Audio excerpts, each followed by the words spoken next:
Pipeline sir ड्రైనేజ్ line ఇదేనే ఆర్టీని పిలిచే line ఇలా కట్టకి ఆర్టీని రేపై ఇది సాలు అయితే అంత ప్రాబ్లం ఉండదు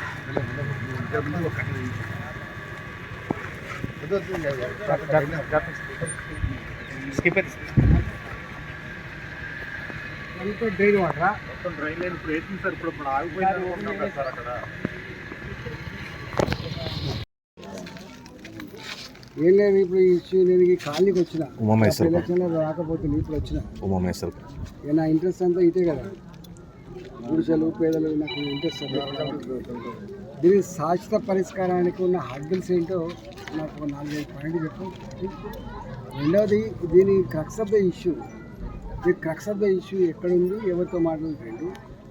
మూడవ దీనికి అప్పుడు 47 crores ఏదో ఈ మోడర్నైజేషన్ ఆఫ్ ట్యాంక్స్ కింద వచ్చింది కదా, బ్యూటిఫికేషన్ ఆఫ్ ట్యాంక్స్ కింద ఎంత ఎక్స్పెండిచర్ ఇంకా అయింది, ఎంత మిగిలింది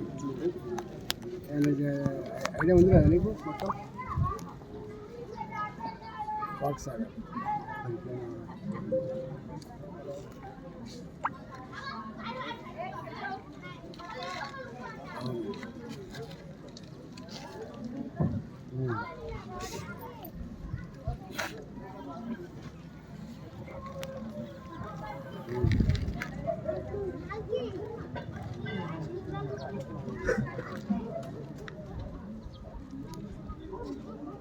అంటే ఓపెన్ నాలా ఆర్ క్లోజ్డ్ పైప్ లైన్ నాలా? పైప్ లైన్ వాళ్ళకేం అభ్యంతరం, కిందకి పోతూనే ఉంటుంది పెద్ద డయాస్తే. నీ ఇంటికి కరెంట్ ఎట్లా వస్తా అడగలేదా మరి మీరు? అరే నీ ఇంటికి కరెంట్ ఎట్లా వస్తుంది బిడ్డ, మరి నీ నీళ్ళు ఎట్టిపోతాయి బిడ్డ, నీటి అనేది ఎట్టిపోతుంది బిడ్డ ఉంటుందా? అరే ఎట్లా మాట్లాడుతున్నాడు నాకు అర్థం కాదు. వాడి డ్రైనేజ్ ఎట్టిపోతుంది, ఇంకో ల్యాండ్కి వెళ్ళిపోదా? అది కరెంట్ ఇంకో వాడు మీకెళ్ళి విమానానికి వెళ్ళేస్తారా వాడు? అది అట్లా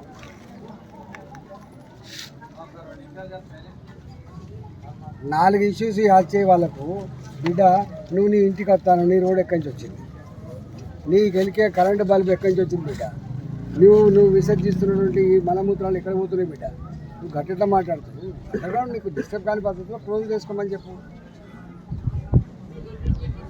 వాడు మాట్లాడు. గట్టే మూర్ఖులు ఉంటాడు అక్కడక్కడ, బుల్డోజ్ చేయాలి, మీకు సీరియస్గా ఉండాలి, ఉంటాయి నేను తమాషా చేస్తున్నా అన్నట్టు ఉండాలి.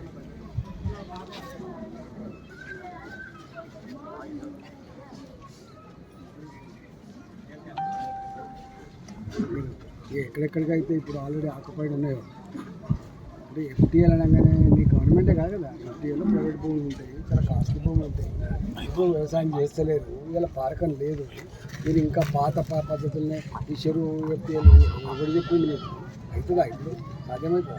ఒక ఎకరం భూమిలో దొరికిన పారేది ఆరే లేనప్పుడు నువ్వు మంచిగా దీన్ని ఈ గుర్రపు డెక్క, ఈ మొత్తం డ్రైనేజీకి నిలయం, ఈ దోమలు ఈగలు శాపమా? ఈ చెరువు 10 ఫీట్ కాదు 30 ఫీట్ డెప్త్ కొట్టుకో, ఎవరుతాను మిమ్మల్ని.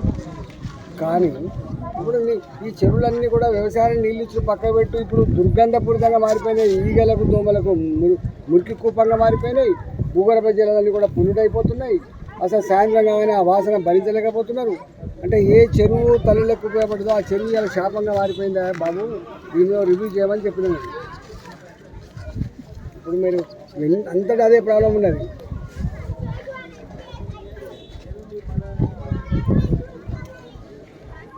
నాకు అర్థమైపోయింది దీనికి, ఇంకా నాకనే అర్థమైపోయింది.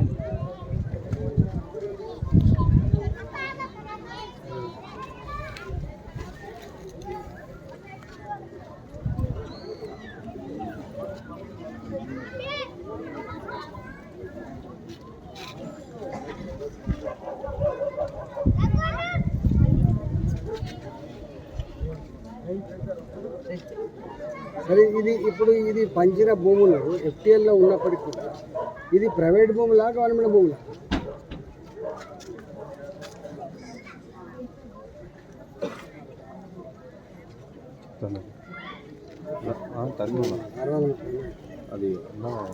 సరే, నేను మళ్ళీ ఫోన్ చేస్తా, నేను బయట ఉన్నాను. ఇప్పుడు ఈ ఎఫ్టీఎల్ ఈ డ్రామా అంతా జరుగుతుంది కదా, దాని మీద ఒక నోట్ తయారు చేస్తారు. నేను మాట్లాడతాను గంట తర్వాత మళ్ళీ మీకు ఫోన్ చేస్తాను.